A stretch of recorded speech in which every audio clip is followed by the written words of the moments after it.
درس نمبر 18 میں آپ کی خدمت میں گزشتہ درس میں مراحل یکساں سازی مصاحف کے سلسلے میں گفتگو کرتے ہوئے یہاں تک آیا تھا کہ یہ جو مراحل ہیں اس میں پہلا مرحلہ یہ تھا کہ تمام نسخوں کو جمع کیا جائے۔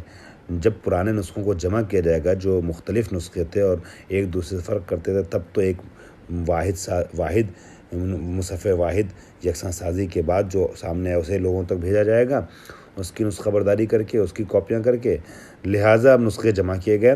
تو میں نے عرض کیا کہ ابو بکر کے زمانے میں جو صحیفے لکھے گئے تھے، مرتب کیے گئے تھے، وہ حفصہ کے گھر پہ تھے۔ حفصہ نے دینے سے انکار کیا تو عثمان نے وعدہ کیا کہ میں واپس کروں گا آپ کو اس سے استفادہ کرنے کے بعد، اس شرط پر اس نے حفصہ نے جو ہے عثمان کے حوالے کیا۔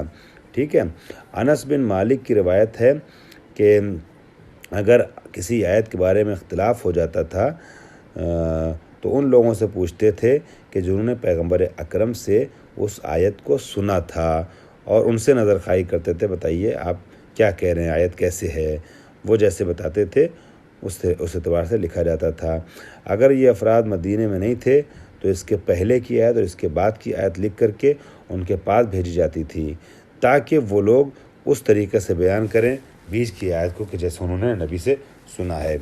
اس کام کو انجام دیا جاتا تھا۔ ابن سیرین بھی تحریر کرتے ہیں کہ اگر کسی آیت کے بارے میں اختلاف ہو جاتا تھا تو اس کو لکھنے میں تاخیر سے کام لیا جاتا تھا۔ بعد کی آیت لکھی جاتی تھی لیکن بیچ میں چھوڑ دیا جاتا تھا تاکہ نظر خواہی کی جائے اور پوچھا جائے ان لوگوں سے کہ جو پیغمبر کے سامنے تھے کہ نزول کے وقت آپ موجود تھے، آپ بتائیے کہ آیت کس طریقے سے ہے۔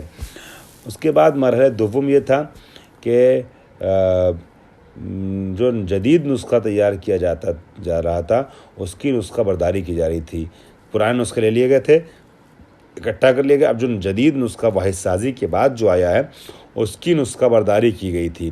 مثلا یکساں سازی کے بعد ایک قرآن بن کے سامنے آیا، چاروں قرآن، یہ 6 قرآن جتنے بھی تھے سب ہٹا دیے گئے معاشرے سے، سماج سے، اسلام سے اور سوسائٹی سے، کہا یہ قرآن ہے جو اب یکساں سازی کے بعد سامنے آیا ہے۔ سارے قرآن کو اکٹھا کر کے ایک قرآن یہ بنایا گیا۔ اب اس قرآن کی نسخہ برداری ہوتی تھی، یعنی اس قرآن کو بیس بنا کر کے اس سے کاپی کی جاتی تھی، دوسرے قرآن تیار کیے جاتے تھے تاکہ وہ قرآن جو دوسرے تیار کیے جا رہے ہیں وہ قرآن دوسروں تک اور دوسرے شہروں تک بھیجے جا سکیں۔ ٹھیک ہے۔ اور ایسی صورت میں یہ دیکھا جاتا تھا کہ یہ پرانا قرآن جو ہے نئے قرآن سے جس سے نسخہ برداری کی جا رہی نیا قرآن پرانے قرآن سے مطلب جس سے نسخہ برداری کی گئی ہے اس قرآن سے مطابقت رکھتا ہے کہ نہیں رکھتا ہے۔ گویا ایک آدمی قرآن لیے رہتا تھا وہ جو اصلی قرآن مصحف سازی کے بعد یکساں سازی کے بعد سامنے آیا ہے واحد مصحف کی شکل میں یا مصحف واحد کی شکل میں، اس سے جو نسخہ برداری کی گئی ہے اس کو دوسرا آدمی لیتا تھا، وہ پڑھتا تھا اور ایک آدمی ملاتا تھا اصل قرآن سے۔ اس طریقے سے ایک نسخہ، 2 نسخہ، 3 نسخہ، ایسے 6 نسخے مرتب ہوئے جس کا بھی آگے ذکر آئے گا۔ پھر ان نسخوں سے اور نسخے یعنی اور کاپیاں بنتی چلی گئیں۔ اب یہاں پر جو ہے اس میں مشکلات یہ تھی کچھ جو لوگوں کو پڑھنے کے لیے ابھی بھی مشکلات ہوتی تھی کہ مثلا اس میں حروف جو ہے نقطے نہیں رکھتے تھے۔ اب جب حروف پہ نقطہ نہیں ہے تو ہر انسان کے لیے پڑھنا آسان نہیں ہے کہ یہ حرف بے ہے کہ تے ہے کہ سے ہے۔ جو اہل ادب تھے اور لکھنے پڑھنے جو تحریر کو پڑھنے کے عادی عرب تھے ان کے لیے سیاق و سباق کے ساتھ سمجھ پانا پھر بھی آسان تھا، لیکن عام عربی لوگوں کے لیے بھی مشکل ہو جاتا تھا کہ اس لفظ کو کیا پڑھا جائے۔ ٹھیک۔ اس کے بعد اب ہم آگے بڑھتے ہیں اور تیسرے مرحلے کو دیکھتے ہیں۔ تیسرا مرحلہ کیا ہے؟ جتنے قدیمی مصاحف تھے اس کو ختم کیا جائے، اس کو مٹا دیا جائے۔ ٹھیک۔ تو آپ نے 3 مرحلے دیکھے۔ پہلا مرحلہ پرانے مصاحف کو، نسخوں کو جمع کرنا، ٹھیک ہے، اور سارے مصاحف کو دیکھنے کے بعد ایک قرآن جو ہے وہ سامنے لایا جانا۔ اب ایک قرآن جو بن چکا ہے اس سے دوسرے مرحلے میں نسخہ برداری ہو رہی تھی، کاپی کی جا رہی تھی۔ تیسرا کام یہ تھا کہ جب ہم نیا قرآن بھیج رہے ہیں معاشرے میں، سوسائٹی میں، تو جو پرانے ہیں، جو کہیں نہ کہیں سے کمی اور نقص پر مشتمل ہیں، ان کو سمیٹا جائے، اکٹھا کیا جائے. تو ان کو الگ الگ ملکوں سے، الگ الگ شہروں سے، الگ الگ جگہوں سے جمع کیا جاتا، اور جمع کرنے کے بعد جو ہے وہ اسے جلایا گیا. کیوں جلایا گیا؟ تاکہ ایسا نہ ہو کہ پرانے قرآن سے کچھ چیزیں رہ جائیں اور اس کو دیکھنے کے بعد کچھ اصحاب اختلاف کا شکار آپس میں ہو جائیں. اس لیے اس کو جمع کیا گیا، اور یکساں سازی کے بعد پرانے قرآن کو جلا دیا گیا سارے قرآنوں کو اکٹھا کرنے کے بعد، اور نئے قرآنوں کو الگ الگ شہروں میں اور الگ الگ جگہوں پہ بھیجا گیا. اب اس کی آگے کیا کام ہوتا ہے، اس کی ایک دلچسپ داستان ہے جو آپ کی خدمت میں پیش کی جا رہی ہے. وہ یہ ہے کہ اس قرآن کی جو نئے قرآن ہے، اس کی جو نیا قرآن مرتب ہوتا ہے، اس کی صفت کیا کیا ہے، اس کی خصوصیات کیا کیا ہیں، اس کو ذرا سا دیکھ لیا جائے. آج شاید تفصیلی درس پورا مکمل نہ کر سکوں، لیکن یہ ہے کہ کچھ چیزیں دیکھنا ضروری ہے یہاں پر اس سلسلے میں. وہ کیا ہے؟ تعداد مصحف جدید. یہ دلچسپ موضوع ہے. جدید مصحف کی تعداد، جو نئے نسخے تیار کیے گئے تھے، اس کی تعداد کیا ہے، کتنے نسخے تیار کیے گئے تھے، یہ چیز دیکھنا بہت اہم ہے. تو فرماتے ہیں کہ مورخین کا تعداد مصحف جدید میں اختلاف ہے کہ جو نئے نسخے بنائے گئے تھے وہ اور الگ الگ شہروں میں، اسلامی شہروں میں بھیجے گئے تھے، اس کی تعداد کو لے کے اختلاف ہے. ابن ابی داؤد کہتے ہیں کہ 6 مصحف بنائے گئے تھے اور اس زمانے کے اہم ترین مراکز اسلامی میں بھیجے گئے تھے. یہ 6 نسخے جو بنائے گئے تھے، یعنی ایک قرآن سے 6 نسخے تیار کیے گئے تھے. کل ملا کر کے 6 نسخے جو قرآن کے تھے. قرآن ایک ہی تھا، واحد سازی کے بعد ایک قرآن معیار قرار پایا، لیکن اب وہ قرآن جب معیار قرار پایا تو پوری مملکت اسلامی سے تو قرآن اکٹھا کر کے منگا لیا گیا. اب قرآن بھیجنا ہے نا دوسرے جگہوں پر، تو کیسے اس کو بھیجا جائے، رائج کیا جائے. تو ایک قرآن بنا، اس قرآن سے نسخہ برداری کی گئی. ٹوٹل 6 نسخے بنے. وہ 6 نسخے کہاں کہاں گئے؟ مکہ میں ایک نسخہ، کوفہ میں دوسرا نسخہ، بصرہ میں تیسرا نسخہ، شام میں چوتھا نسخہ، بحرین میں 5واں، اور 6واں نسخہ یمن میں. جو مصحف واحد بنایا گیا تھا، مرتب کیا گیا تھا، اس سے 6 نسخے بن کر کے ٹوٹل ہو گئے 7. ایک تو معیار ہے، اصل ہے، باقی 6 نسخے بنائے گئے. اور مدینے میں جو نسخہ تھا جس سے سارے نسخے نکالے گئے تھے، جس سے ساری کاپیاں کی گئی تھی، یعنی اصل کاپی جو تھی اس قرآن کی، وہ مدینے میں تھی، اور اس کو ام المصاحف یا امام المصاحف کہتے تھے. ام یا امام، کیونکہ یہ سارے قرآنوں کا جو ہے وہ بیس تھا، جڑ. ام بمانا جڑ، اصل.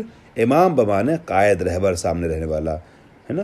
تو یہ چونکہ سارے نسخوں کا امام تھا یا سارے نسخوں کی اصل. ماں کو بھی عربی میں ام اس لیے کہا جاتا ہے کہ اولاد کی اصل ماں ہوتی ہے. اسے ام یا امام کہا جاتا تھا. آپ ام المصاحف یا امام المصاحف بھی کہہ سکتے ہیں. خوب، یہ مصاحف جو تھے نا، یہ ہر منطقے اور ہر ایریے میں، ہر ایریے کے مرکز میں نگہداری ہوتے تھے، یعنی رکھے جاتے تھے. اس کی حفاظت ہوتی تھی. اس کو کہاں قرار دیا جاتا تھا؟ کہاں قرار دیا جاتا تھا؟ ہر ایریے کے مرکز میں، ہر منطقے کے، ہر علاقے کے مرکز اور سینٹر میں. اور اس سینٹر میں رہنے والے، مثلا شام میں بہت سی جگہوں پہ مسلمان پھیل چکے ہیں، لیکن سینٹر اس کا کیا ہے؟ دمشق ہے. عراق میں بہت سی جگہوں پہ لوگ پھیل چکے ہیں مسلمان، مگر سینٹر مثلا کیا ہے؟ کوفہ ہے، مرکز کوفہ ہے. تو مرکز میں، اس سرزمین اور اس علاقے کے مرکز میں یہ قرآن ہوتا تھا، اصلی قرآن جو مدینے سے نسخہ برداری کے بعد بھیجا گیا ہے. پھر اس مرکز میں رہنے والے قرآن سے کاپیاں کر کے دوسرے شہروں میں بھیجا جاتا تھا. دوسرے علاقوں میں، ہے نا، وہ قرآن جو ہے وہ دوسرے شہروں میں اور گاؤں میں بھیجا جاتا تھا. ٹھیک ہے. اور یہ کہا جاتا تھا اگر کسی کے پاس کوئی قرآن ہے بھی، پرانا رہ بھی گیا، جو جمع کرتے وقت نہیں دیا جا سکا ہے اس قرآن سے پڑھنا الاؤ نہیں ہے۔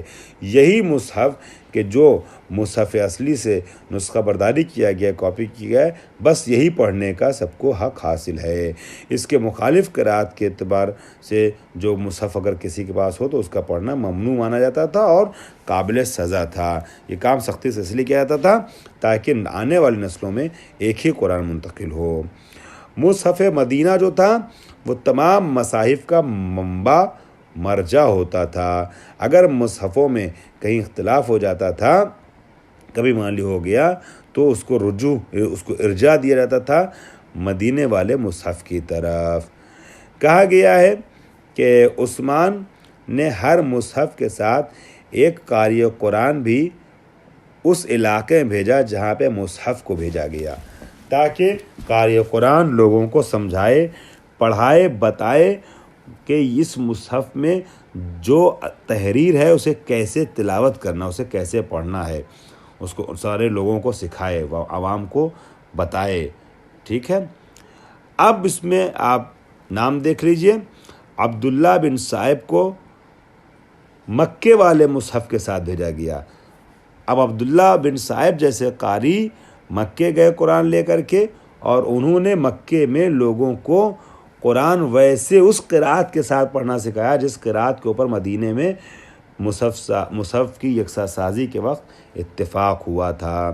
مغیرہ بن شہاب، ٹھیک ہے، شام والے مصحف کے ساتھ شام گئے، اور وہاں شام میں انہوں نے اس مصحف کی تلاوت کی اور لوگوں کو بتایا کہ اس قرآن کو کیسے پڑھنا ہے۔ اسی طریقے سے ابو عبد الرحمن سلمی یہ کوفے گئے، کوفے والے مصحف کے ساتھ، اور وہاں تلاوت کرتے تھے اور لوگوں کو سکھاتے تھے کہ کیسے قرآن پڑھنا ہے۔ اور عامر بن عبد القیس بصرہ میں ان کی طرف ان کا اعزام ہوا نہیں بھیجا گیا کہ آپ کو قرآن وہاں سے والوں کو سکھانا ہے۔ خوب، اب مدینے کا جو قرآن تھا اس کو کون پڑھے گا، اس کا کون قاری ہے، سب سے امپورٹنٹ تو وہی ہے۔